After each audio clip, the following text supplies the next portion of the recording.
আসসালামু আলাইকুম রহমতুল্লাহি ওয়া বারাকাতুহু। মধ্যমপন্থী হওয়ার জন্য শরীয়তে আহ্বান করা হয়েছে, না বাড়াবাড়ি, না নিজের আইন অন্যের কাঁধে তুলে দেওয়া, কাপড় সমত জীবনযাপন করা। আসল মধ্যমপন্থী বলতে কি বোঝায়? সঙ্গীতের মাধ্যমে, দেশাত্মবোধক গানের মাধ্যমে আমরা জানি। বাংলাদেশ জামাতে ইসলামী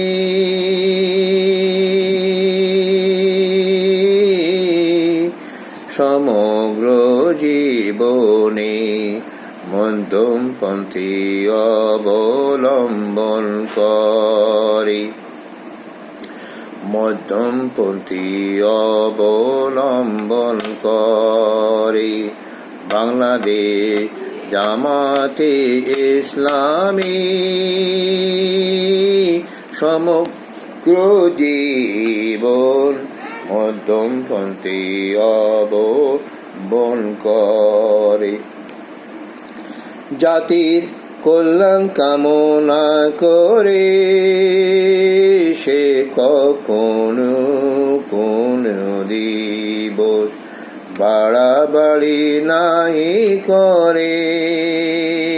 সকল সময় মধ্যম পন্থা অবলম্বন করে, সকল সময় মধ্যম পন্থা অবলম্বন করে। বাংলাদেশ জামাতে ইসলামী সমগ্র জীবন মধ্যম পন্থা অবলম্বন করে, মধ্যম পন্থা অবলম্বন করে। বাংলাদেশ জামাতে ইসলামী এই সংগঠনের ছায়া তলে যারা আশ্রয় গ্রহণ করে, তারা জীবন পাখির তরে বাড়াবাড়ি নাই করে।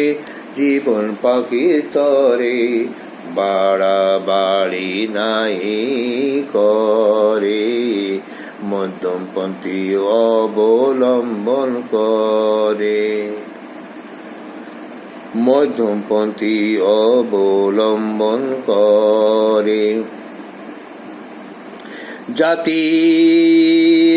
জাতির আপদে বিপদে সকল মানুষের নিকটে গিয়ে দুঃখ বেদনা প্রকাশ করে।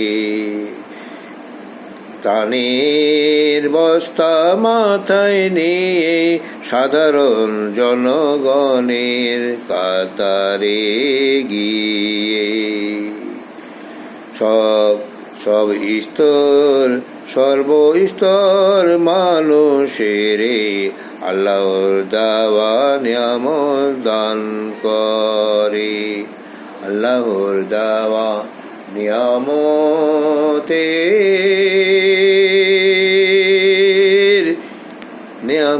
দান করে। সমগ্র জীবন মধ্যম পন্থা অবলম্বন করে। বাংলাদেশ জামাতে ইসলামী সমগ্র জীবনে মধ্যম পন্থা অবলম্বন করে।